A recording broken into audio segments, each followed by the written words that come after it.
Today is the day that our legendary captain Son Heung-Min signs for LAFC. He watched them win from the stands last night, and a press conference has been called for his announcement today. I'm sad about it, but also pleased for him, having seen a video yesterday on social media with his notoriously disciplinarian father, where he said to Sonny, "You worked so hard for so long. Now it's time for you to move to a city that you actually want to live in before you retire." Meanwhile, Tottenham's recruitment team are scouring the world for creative attacking players as we head into the season looking incredibly light in the final third. I'll bring you the latest on all the transfer tittle-tattle, as well as the rest of the news and views from the lane in today's episode of Daily Tottenham Transfer News. Guys, thank you so much for watching and listening. Please do give this video a like and press subscribe on YouTube. Also press that notification bell so you get a message every time a piece of content drops. And please do become a member of the channel. Really helps me make this daily content for you. Only £1 a month, and all the details of how are in the description box below. But let's get started with some of the transfer news as Spurs try to replace not only our club captain Son Heung-Min, but also James Maddison, whose knee injury looks really bad. They haven't actually sent him for scans as yet, as they're waiting for the swelling to go down. But I can tell you, during that Newcastle game, they were doing the ACL tests on his knee and then, of course, stretchered him straight off. So that does not look good in any way. And James Maddison has done his ACL before. And the fact that he was crying on the pitch makes me wonder, does he know exactly what that feels like? And are we in for a very long wait to see Maddis pull on a Spurs shirt again? But like I said, let's try and think more positively. And according to Ben Jacobs on last night's edition of Last Word on Spurs, excellent podcast with Ricky Sachs, make sure you like and subscribe that on to that on YouTube or on the audio platforms. Ben Jacobs, the transfer expert, talked about how Tottenham have inquired for AC Milan's Raphael Leao. He does love being at AC Milan. However, AC Milan have no European football next season after a terrible year last year. So they are willing to sell Raphael Leao to fund their transfer window. Now, I've talked before how I feel like Tottenham are among a number of clubs in a little bit of transfer limbo, because we're basically waiting for all of the clubs above us to decide who they're going to hoover up. And then we are left fighting for the leftovers. And I wonder if Spurs are waiting to see basically whether Chelsea, as a perfect example, because they are doing that on every player basically who is on Spurs' list, to see whether Chelsea are going to go for Leao. If not, I do think there is a chance with this player that as the transfer window, the transfer deadline gets closer, potentially he could be able or available for a potential move to the Premier League. Let me just give you some stats on Leao. I've always really loved him as a player. He's incredibly direct as a forward, loves taking players on, and it's undoubted that Thomas Frank wants as many players like that in the wide positions as possible. And if he brought Leao in to play on the left-sided forward role, for instance, just hypothetically, he could push Wilson Odobert potentially to play in that 10 role, where we've seen him pick up the ball a few times in his Spurs career and look dangerous and forward thinking from there. Leao's current market value, according to Transfer Market, is 70 million euros. Now, do I see Spurs going to 70 million euros for a marquee player? Maybe, seeing as they were willing to go to 60 for Morgan Gibbs-White. And now that we've got, I think it's basically nearly 20 million pounds, if not 20 million pounds for Son Heung-Min. That's extra money to put into the budget. His contract with AC Milan runs until June the 30th, 2028. So still 3 years left on it. So Spurs won't be able to try and get him on any kind of cut price deal. They'll have to pay the full whack for him, I think, if not a little bit more. He signed an extension to his contract just in 2023, and the release clause is 175 million euros. But it wouldn't take that to get him. That's just covering AC Milan's back. He's on about 5 million euro net per season in terms of wages. So that's not something that would be a problem for Spurs. I think they could even look to kind of maybe not double that if they were going to try and persuade Leao to come to Tottenham, but certainly go to 7.5 million, 8 million. In terms of his stats last year, he played 34 times in Serie A, scored 8 goals and 8 assists. Meaning 0.62 goal involvements per 90 minutes. Pretty good numbers. 5 matches in the Coppa Italia, 1 goal, 1 assist. Super Coppa, 1 match, 1 assist. Champions League, all important. 10 matches, 3 goals and 1 assist. Really good numbers in the Champions League. So overall last season, Raphael Leao, 50 matches, 12 goals, 13 assists. In terms of his more specific stats, expected assists 6.29, key passes 48, dribbles 91 total, 52% success rate. So he really does go for many, many dribbles, takes his players on a lot. Sorry, his opponent players on a lot. 77% pass completion, 5 yellow cards, 0 red cards. Let me know what you think about Raphael Leao. I love the fact that he's really physical as well. However, I do think that to beat some of the other clubs around us to a player like Raphael Leao, Daniel Levy would have to properly push the boat out in terms of you say to that man, you are our main man. Everything comes through you. We'll pay you the kind of wages you deserve, and you can be the face of Tottenham Hotspur Football Club. He's that good. Plays for the Portuguese national team. Obviously, they just won the Nations League again. He's just a very exciting direct player. He's the kind of player that really would, I think, excite the Spurs fan base. But as I said at the top, he does love AC Milan. He's not desperate to leave, and it would mean AC Milan having to push him out the door, really, and therefore potentially accept a slightly lesser transfer fee, I think. So let's see what happens. More news yesterday that a bid has gone in for Real Madrid's Rodrygo and that Spurs are waiting for a response.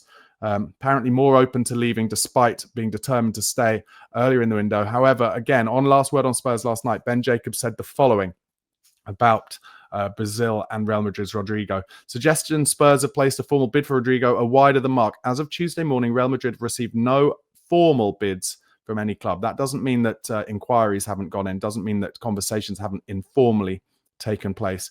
Real Madrid are still prepared to sell if Rodrygo informs them he wishes to leave. The player has now met Xavi Alonso and he did not hand in a transfer request. Well, he's never going to hand in a transfer request because if a player hands in a transfer request, that means they forego all of the money they are due for the rest of their contract. So that is always very much an absolutely last option for any player. That will not happen. It's an open situation, according to Ben Jacobs, with Rodrygo being offered to several clubs by Real Madrid and his agents, his intermediaries, in case he decides to exit. So for me, what I get from that is that Spurs are in the mix. But again, I would suggest Rodrygo waiting to see if there are other clubs. And there has been talk of Liverpool being interested in him. But I think with Liverpool going for Isak, having got Ekitike, having got Florian Wirtz, I can't see them spending again on Rodrygo, especially as they go for Alexander Isak. Arsenal looking to sell players at the moment, and they still have their eyes on Eberechi Eze. It could be interesting as the back end of this transfer window happens to see which players are left on the shelf. If Eberechi Eze is left on the shelf later in this transfer window because Arsenal have gone elsewhere or haven't been able to sell some of their players, then maybe Tottenham will go back in for him as well. But I have heard reports that Thomas Frank actually doesn't think Eze is the perfect fit for his system. But I have to say, now that Maddison is injured, Kulusevski is going to be out for a while, we need creativity. And do I think Eze can play in a 10 role where he drops, he works in the pockets, but he drops deep coming into a left side to pick the ball up off the centre halves and the fullback? Yes, I do. I think he naturally flows into those positions and he's so graceful with the ball. I'm kind of slightly determined at this point not to talk about him too excitedly because, I think he does want a move to them lot down in South Woolwich. But like I said, if he was left on the shelf, he is a move that I can see Spurs going for later in the window. Of course, we're still waiting to see what happens in the Court of Arbitration for Sport with Crystal Palace appealing against their demotion into the Europa Conference League. So that is why Palace aren't selling any players quite yet. Their owner did talk earlier in the window about how they are going to have to sell some players this summer, but they're clearly waiting to see which European competition they're going to be in so they can work out their budget and decide which of those players who probably are interesting other clubs, Eze, Gay, Adam Wharton, to name but a few, which of those will be sold. Reports yesterday as well, Tottenham keeping tabs on Kim Min-jae with a late move possible. He's, of course, the Bayern Munich centre-half.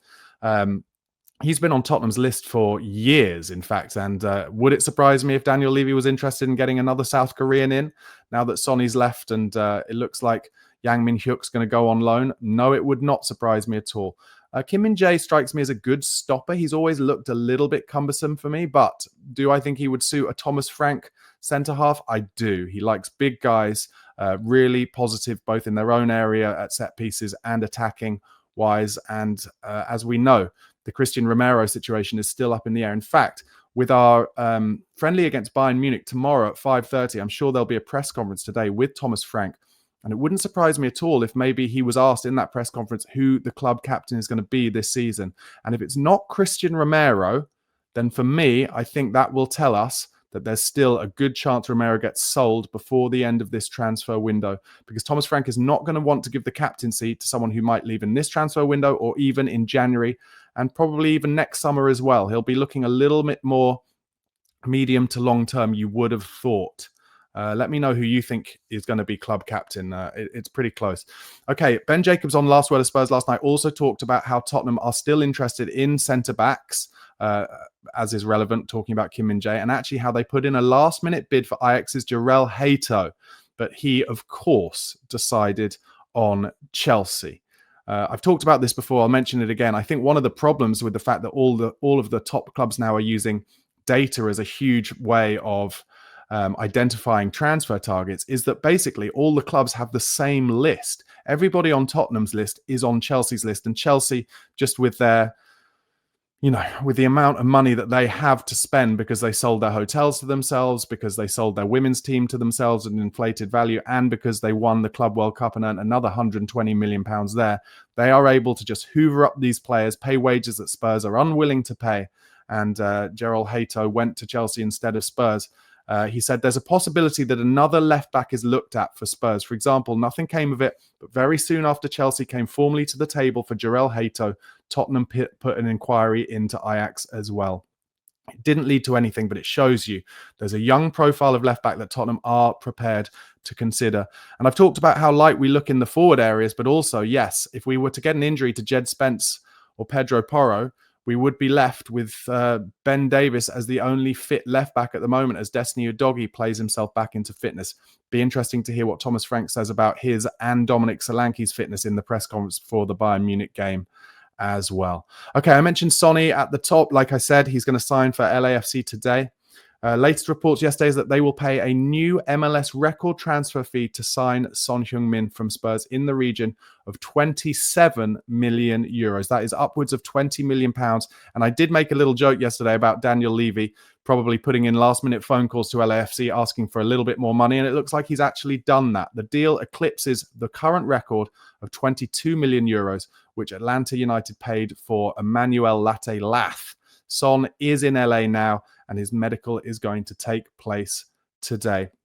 Some interesting reports out of Spurs yesterday, actually, that Thomas Frank wanted to keep Sonny, and Spurs were prepared to offer him a one-year contract extension. However, Son himself rejected the opportunity as he didn't want to become a burden to the new manager. Sonny felt that staying may hold the team back as his recovery time from injury slowed and doubts grew over his ability to maintain elite performances.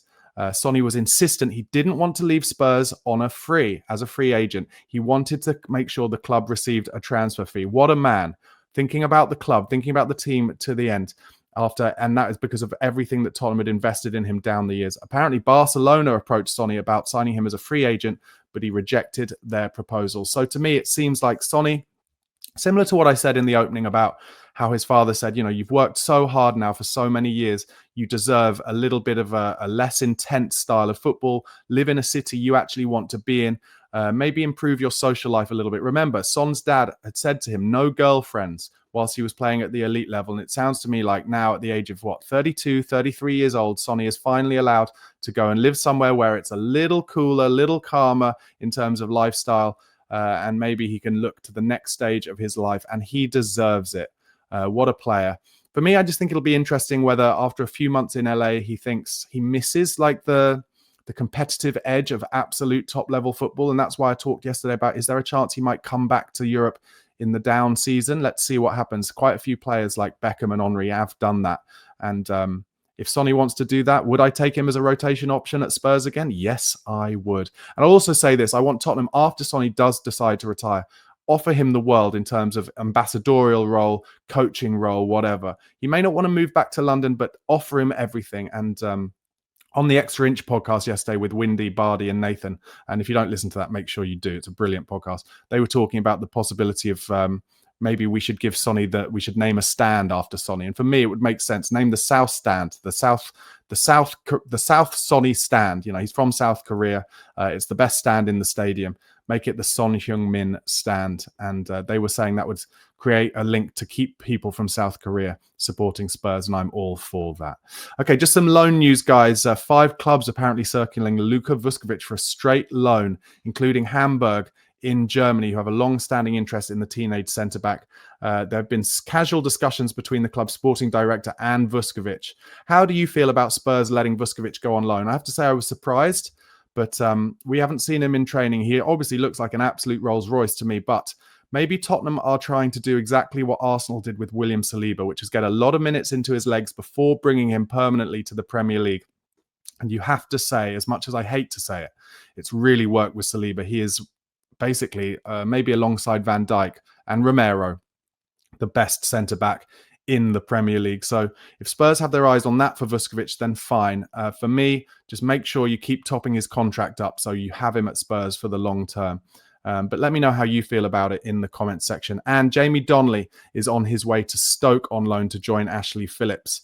So that'll be an interesting one as well. All right, guys, just before I go into some more Tottenham news, thanks so much for watching. Do give this video a like if you haven't already. The more likes we get on this video, the more other Spurs fans will see it in their suggested videos on YouTube. Also, if you're not a subscriber, do subscribe to the channel for daily Tottenham Hotspur transfer talk every weekday during this window. Also, watch-alongs. I'll be doing a watch-along for the Bayern Munich game tomorrow at 5 p.m. So do tune in for that as well.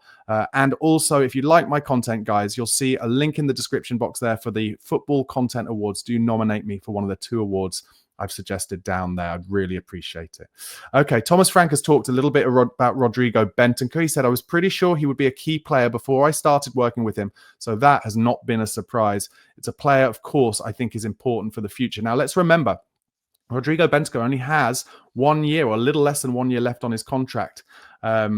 I want Spurs to sign him up for a new contract. I think Bentancur is a very important part of Tottenham Hotspur's midfield. He can play in the 6 or the 8, takes it on the half turn, which we're not blessed with that many players who can do that. And I think it'll be about whether Bentancur wants to stay at Tottenham. There had been some talk, hasn't there, over the last few months about Atletico Madrid and Diego Simeone being interested in him. I think Spurs should sign him up for a new deal. We do not want to be losing him on a free in a year's time. But maybe that's why there's been all the talk about Conor Gallagher from Atletico Madrid coming back to Spurs. Could that be some kind of swap deal? Interesting. Gallagher is also a very talented player who can play in the 6, the 8, or the 10. All reports coming out of Tottenham are that we're prioritising, of course, signing a number 10 and also a new senior centre-back, ideally one who can play left-back this summer. Spurs manager Thomas Frank has talked about fullbacks. He says, I think we have enough fullbacks because right now we have Ben and Jed Spence. I thought he was very good talking about Jed Spence against Arsenal and did very well against Saka. I agree with that. He had Saka in his pocket, and I do think Jed Spence is at the moment far more comfortable at left-back defending against wingers who are coming in on the inside onto his right foot than he is at right back, actually. And Frank went on to say, and I think Ben Davies is a very important player.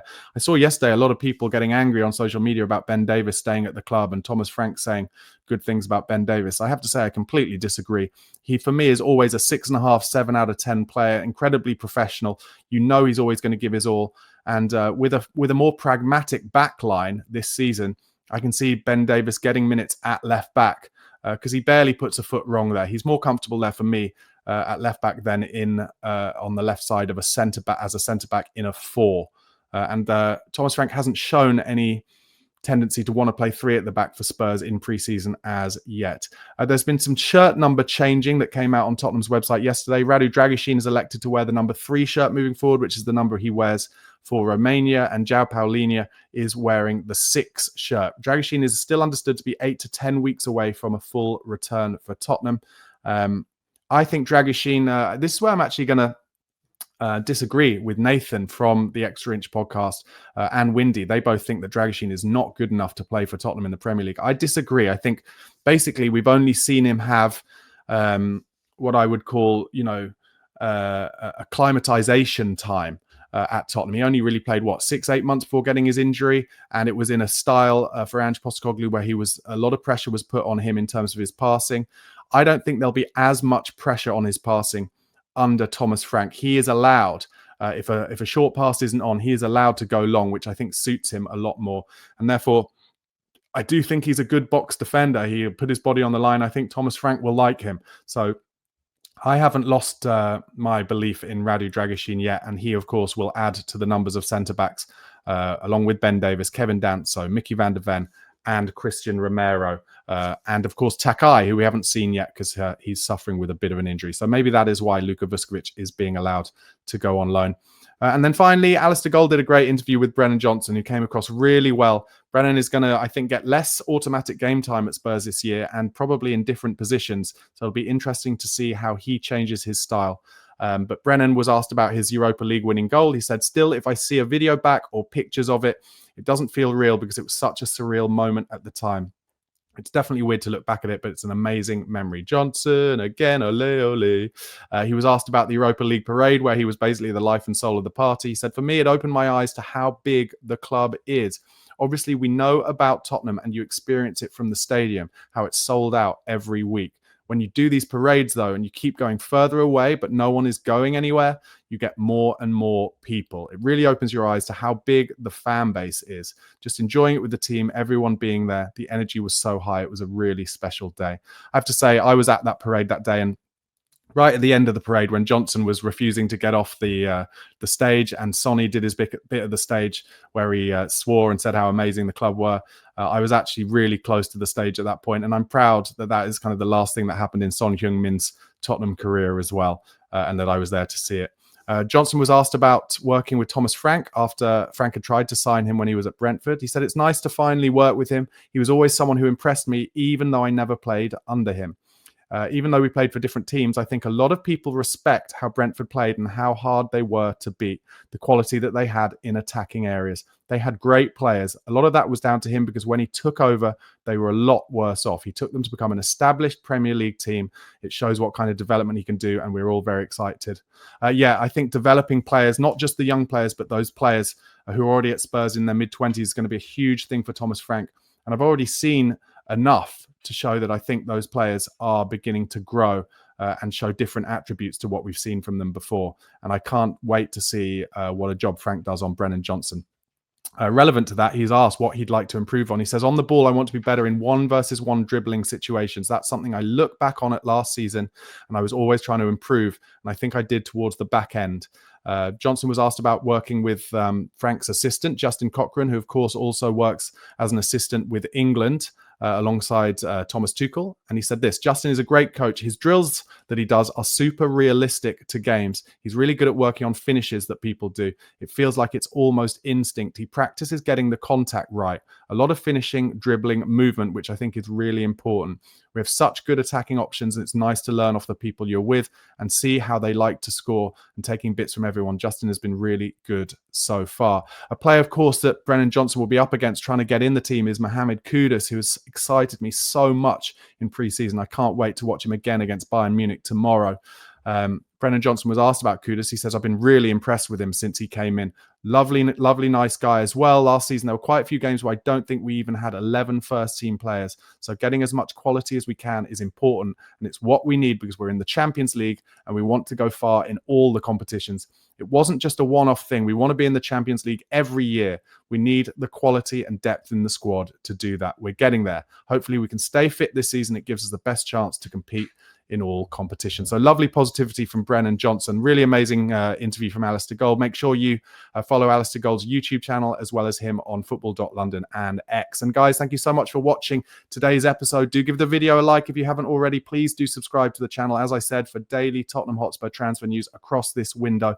I do think things are going to get more exciting in terms of transfers over the following few weeks. Don't forget, the window shuts in less than a month now, and Chelsea cannot buy everyone, can they? Surely there are some players left on Tottenham's list who we can actually bring into the club rather than have them hoovered up by Chelsea first. So do subscribe to the channel, press that notification button, and do listen on the audio podcast platforms as well, be that Spotify or Apple Podcast. Just type in the Spurred On podcast into the search engine. Come and give me a follow or subscribe as well as a rating there. Enjoy your Wednesdays, guys. Come on, you Spurs.